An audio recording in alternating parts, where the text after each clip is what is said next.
venture development stages. And again, it's really on two sides. They're interlinked, but you at this point you kind of need to separate it just in terms of, as we're talking about developing one or the other. As you go through the full process of this workshop, the 32 or more sessions, you'll see how these link, more closely. But just for information purposes, I separated them out.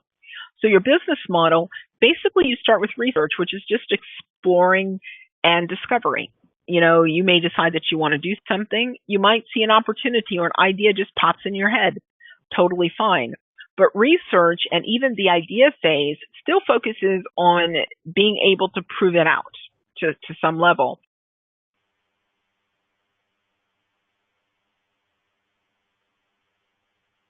Environmental analysis, you'll be looking, before that you would have scanned possibly the environment for opportunities. You'll look at doing an initial market analysis, competitor analysis, and a SWOT analysis. Again, very high level, depending on how much research is available, because typically when you come with an idea, you're not putting a lot of money into it. You're trying to pull that information from available resources. So then you go from, the idea to developing the concept, and that's where you have your initial business model from which you can develop a concept document. Then you have the proof of concept, which is simply putting something on the ground, either developing a prototype of the product or service, implementing it in the field on a limited scale or in a small footprint. Now, what's interesting is when you do that, there are some products that you can do that and you actually have sales. And you might even have a lot of sales. They try to do this in technology, for example. They do that with lean startups and so on and so forth. The reason that I'm speaking more broadly is because some of the concepts and terms that they use really kind of limits you, down one tunnel for one type of company. And we're definitely broader than that. But when you, look at those different methodologies, you'll find that, basically in the background, they have a lot of the same principles. So my thing is to tell people as you're going through this process that basically what you want to do is you want to find the low-hanging significant fruit.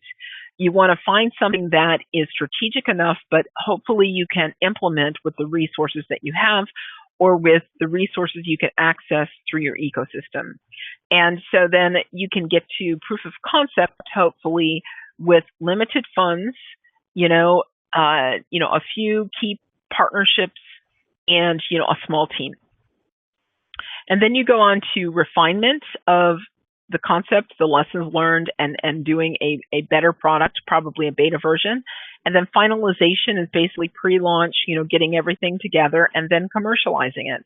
And that's really when you fully really go to market.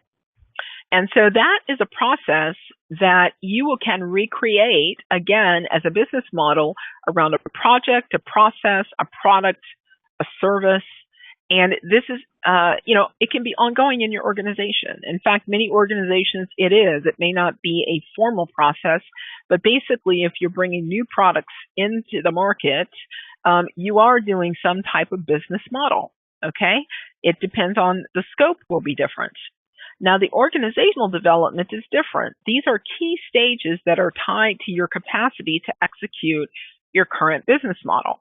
Okay, and so there are different stages: idea, seed, startup, growth, and maturity. And so we are actually going to go through those now in definitely a lot more detail. So let's look at the idea stage. Your goal is to assess the idea or business opportunity. You're going to develop and evaluate on its own merits, not whether or not you can put together an organization.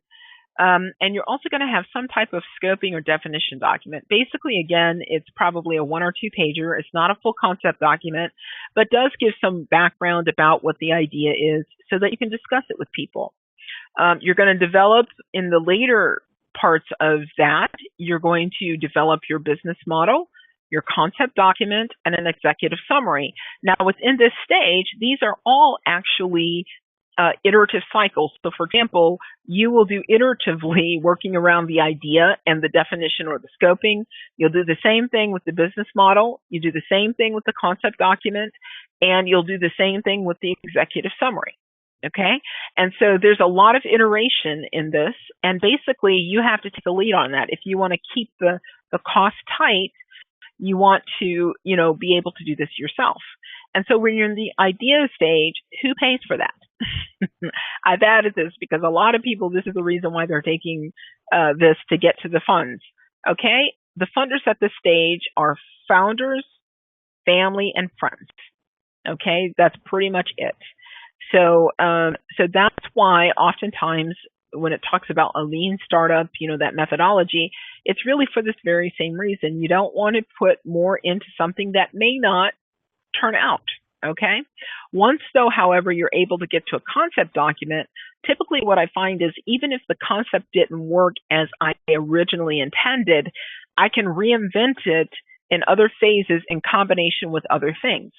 So really, once you get down to that level, I find that, I'm not wasting my time because I now, if I have 2 or 3 ideas that I've brought forward, I can now begin to interchange them and create different combinations to come up with an actual product or service.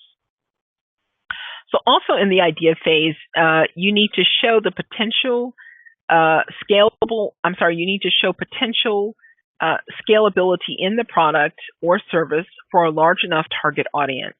So for example, it might be great, but if you can only get 100 customers, and they're only paying you $50 a year, okay, that's not going to fly because it's not going to be economically viable. You tend to have one person yourself or only a very vague team. And the team typically is, again, going to be the founder and technicians. They're not going to be management. They're not necessarily going to be people who've made a commitment to the company. Now, it's interesting. Can be a very difficult stage. It has to often be driven by interest and passion of the team members, or if you're bringing them on, you're giving them a little bit of something in order to get their services. But typically there's no commitment and there is a lot of mismatch of skills because you don't really know where you're headed yet. And so that's okay. That's fine. This is why we're going through this, so you understand the different stages.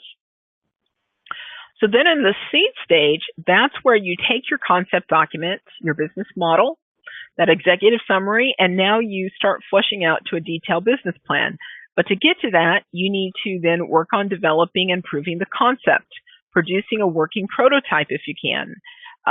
You will definitely change and modify the idea, the product, and the business model iteratively many times.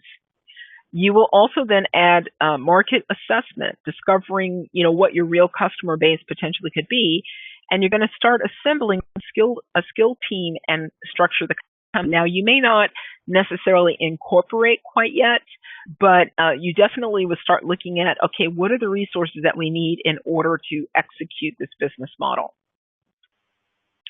You also should be able to, and again, this is the advice that you're getting is helping you to, make yourself and structure yourself, not just the business model, not just the idea, but the organization, structure it so that you will be presentable to funders.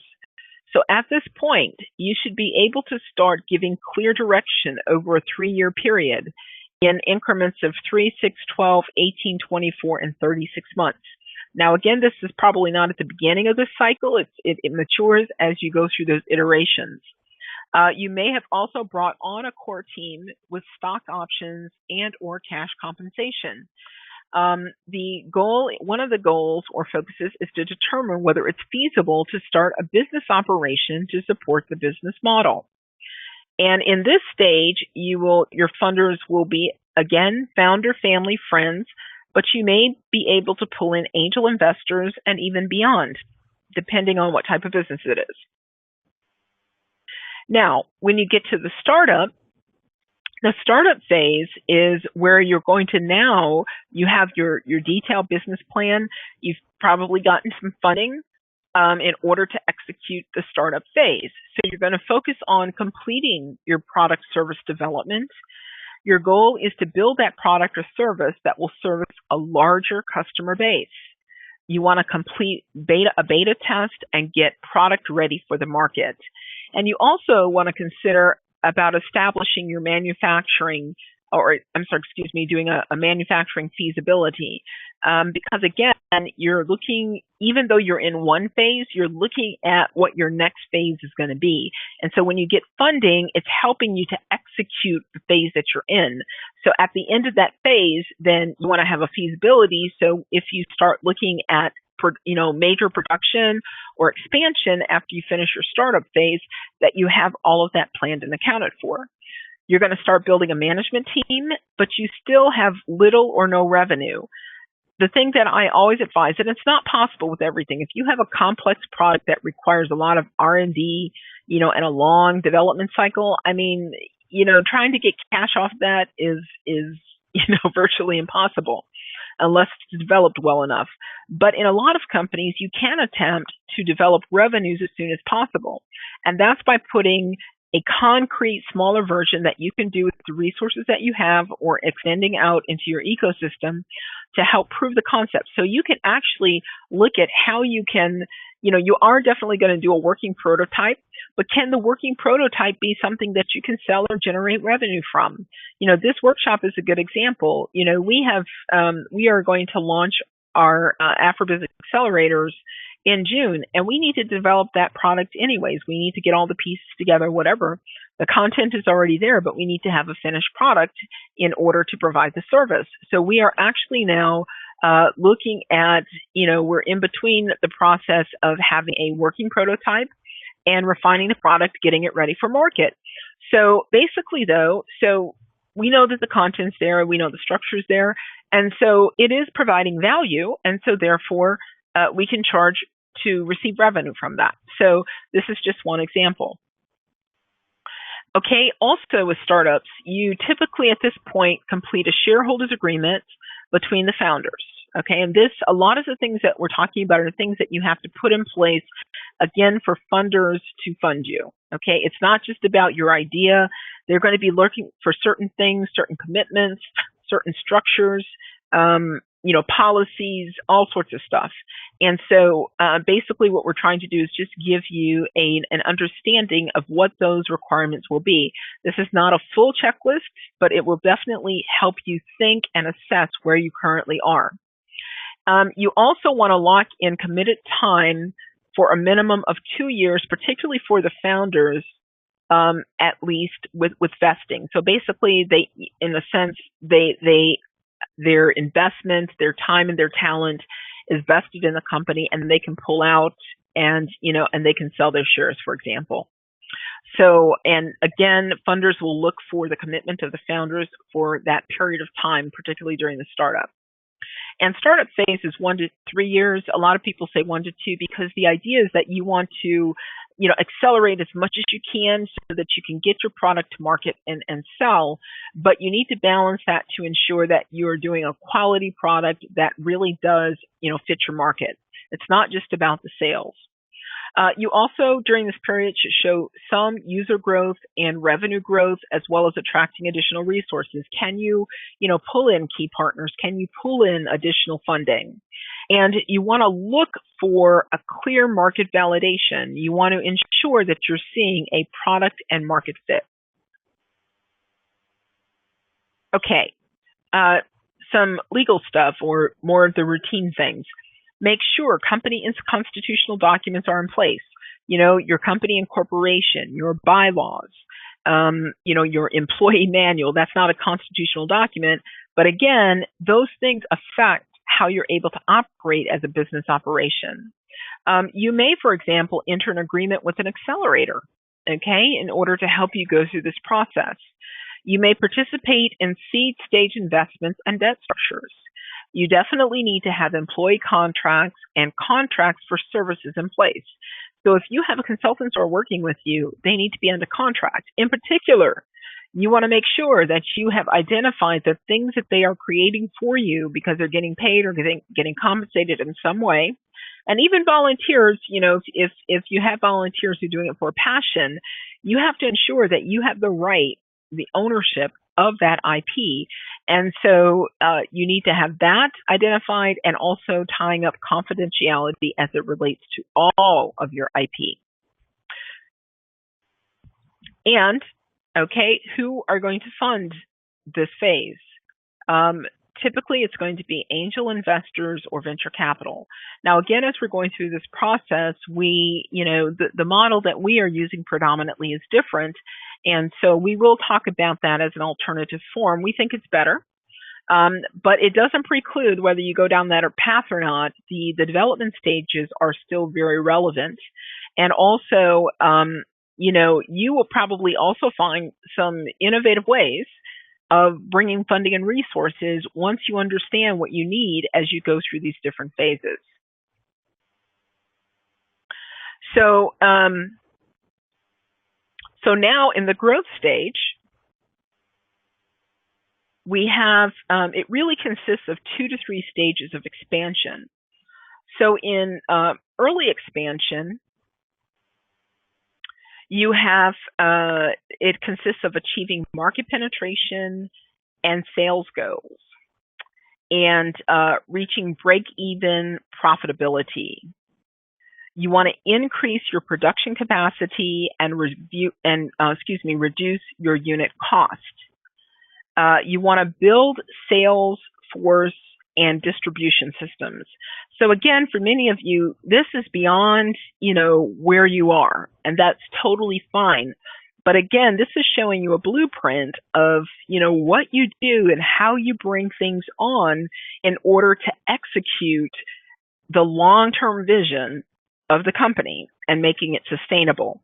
So planning is a part of that. Now, of course, you can't plan necessarily precisely how you're going to deal with it, but you can plan to say that at this stage, we need to begin to bring these resources in order to do these things. And so the growth phase typically kicks in starting your 3rd year, moving out even up to your 7th year. Now, you can still be aggressively growing, for example, as your organization is maturing. In many of these cases, the phases kind of overlap one another and there's no clear delineation. So don't get caught up in saying, okay, am I really in the idea stage? It's more looking at, okay, have I got everything done in the idea stage? Okay, and can I then move to the seed stage? And what you're probably going to find is from idea through startup, you're going to probably be going through some iterations, that take you all the way back to the beginning. So, to some degree. So it's again, yes, there are phases of organizational development, the things that underpin the business model, but overall, you're going to be going through iterations. So, when you talk about then having additional expansion steps, I would say, in the growth stage, that's, again, the emphasis is to increase sales, growth, and market share. You also will find that your investors will look for options to exit. And again, this is as you have grown. So typically, investors, they will want to exit at year 5 or year 7. Not everyone, but those are pretty typical. And then you also want to see an increase of cash flow and, again, break even / profitability.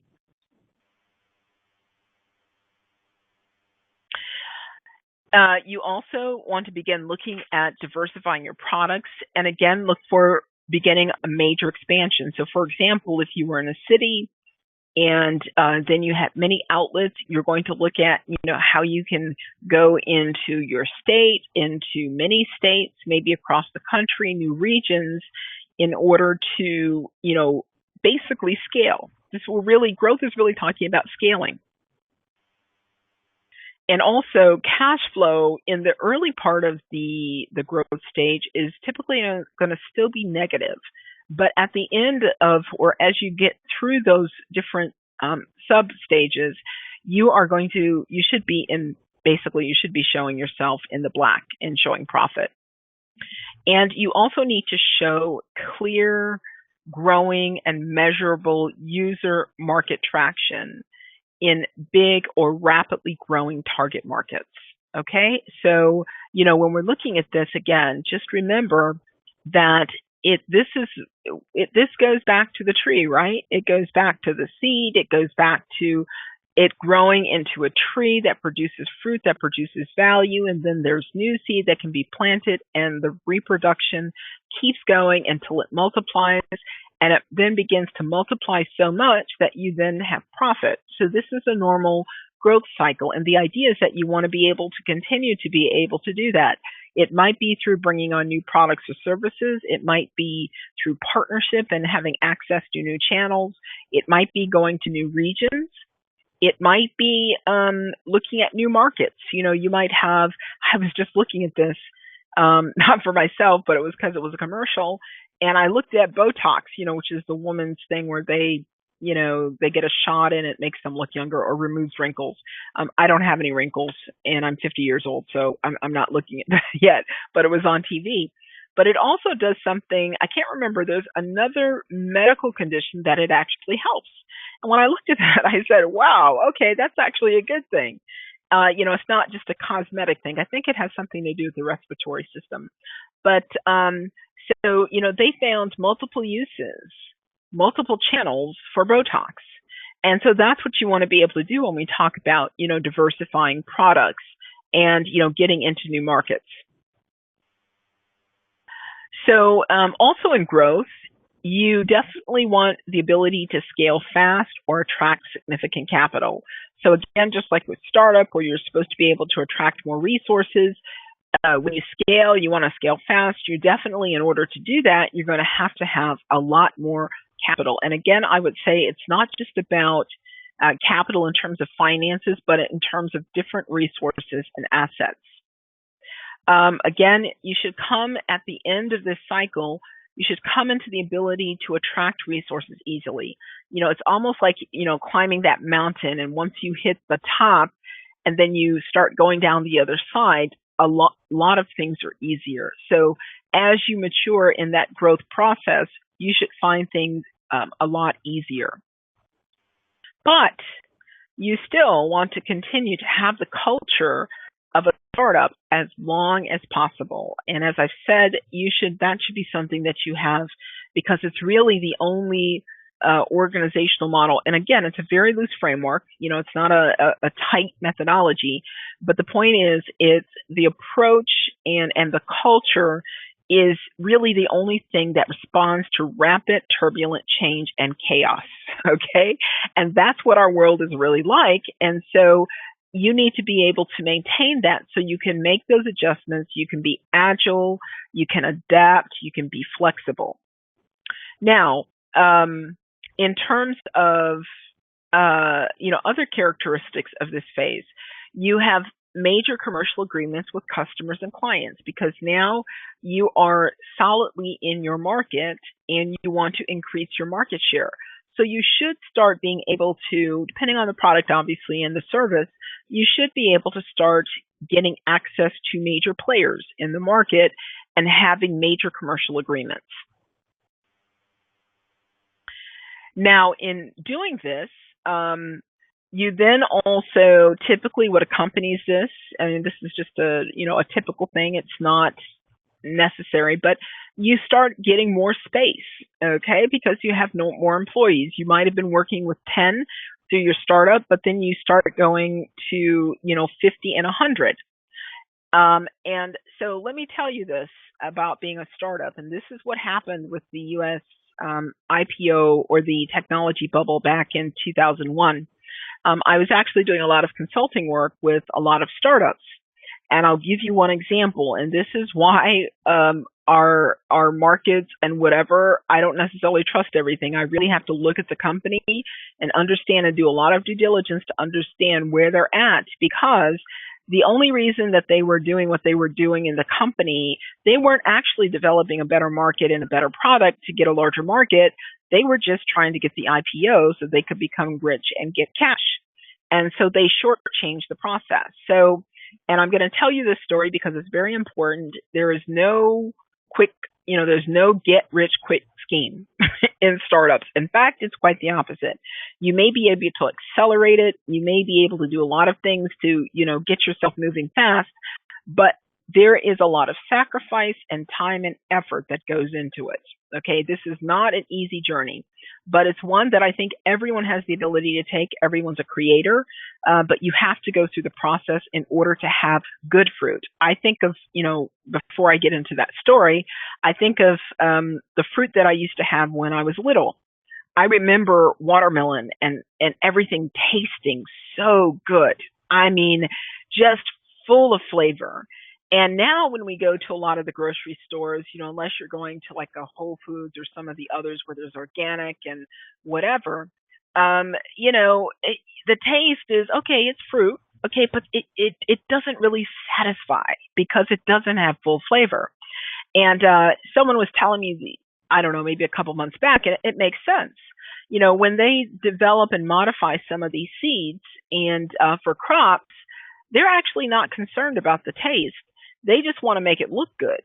They don't necessarily want you to be satisfied with one piece of fruit or whatever. They're trying to find ways to shortchange the process in order to, cut costs or, whatever, or cause people to buy more of something. So we're eating things that probably don't have the nutrients that they should, to some degree. Now, again, I don't know which company. I'm not going to get into the details because I'm not an expert.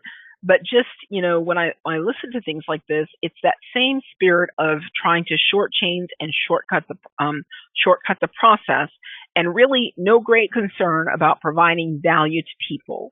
And to me, ultimately, at some point, that is not sustainable. Okay, so my story. So I was brought in to help develop a boot camp to bring on, students from college into the organization so that they could navigate projects and be productive project managers. So it was actually a month-long boot camp.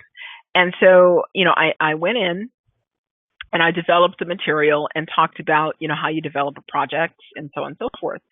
And so I started noticing things. For example, they kept saying, "Oh, we just need projects. We just need to get to the IPO. We just need to get funded." And okay, I said, great, no problem. And I was teaching the students about how to put together good projects, and you have to have resources, you have to have a budget, and it should be profitable. And then some of the students who started going, had gone through the first round, they got on project teams and they started telling me what they were doing.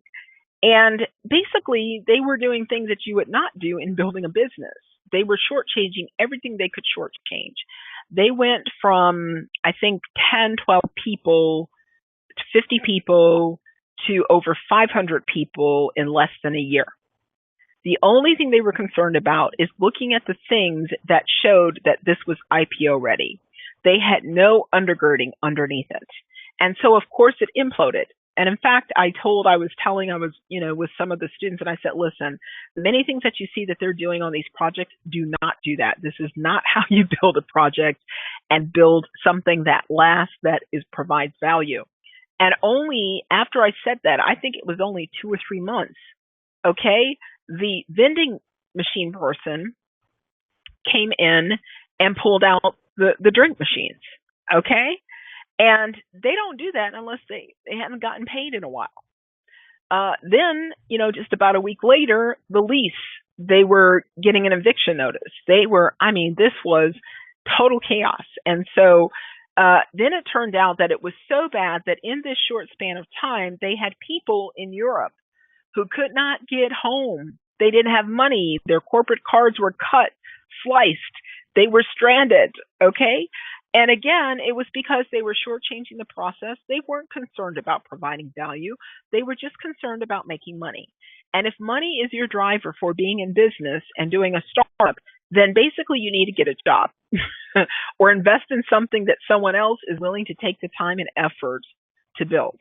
It is not something for you to go into if money is the primary motivator for you doing this.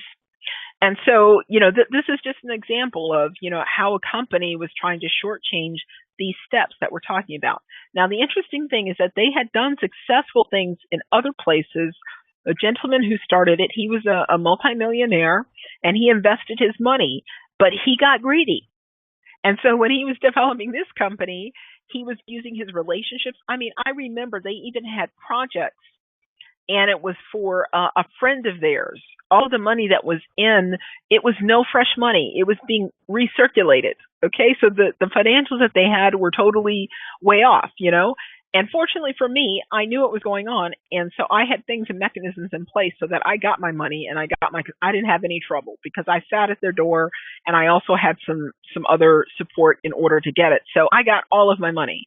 But when I look at the suppliers and everyone else who didn't, you know, it's because the company was trying to shortchange the process.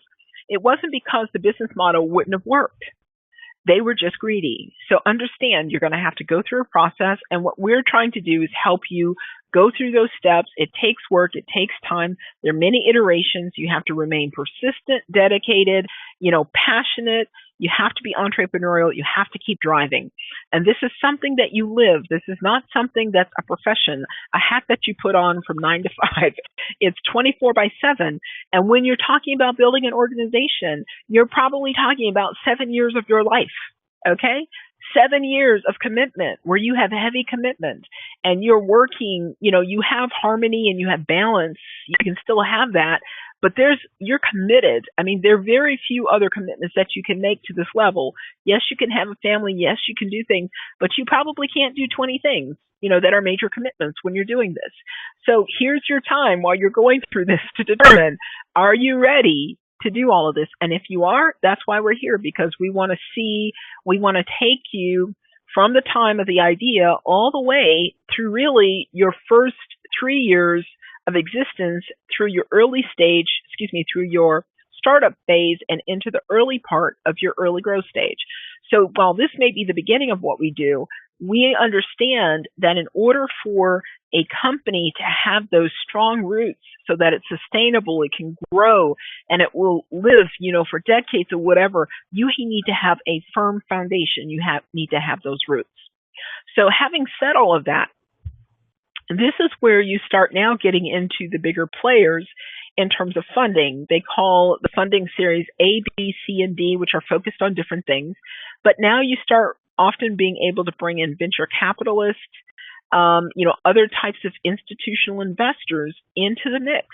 And that's where you then start bringing in more money. Now, again, as I said in this process, our goal is to help you understand that process so you can align your development of your business model, your people, and the organization, the processes, your strategy to target the funding that you can access at each stage so that you're very clear, so that even while you're developing your product or your business model, you have targets. It's not just kind of an open-end thing, because if you're going to move in an accelerated fashion and, you know, and have, you know, that organic growth, you have to have investment. You need to have capital in order to do that. And you need other resources and partners to do that as well.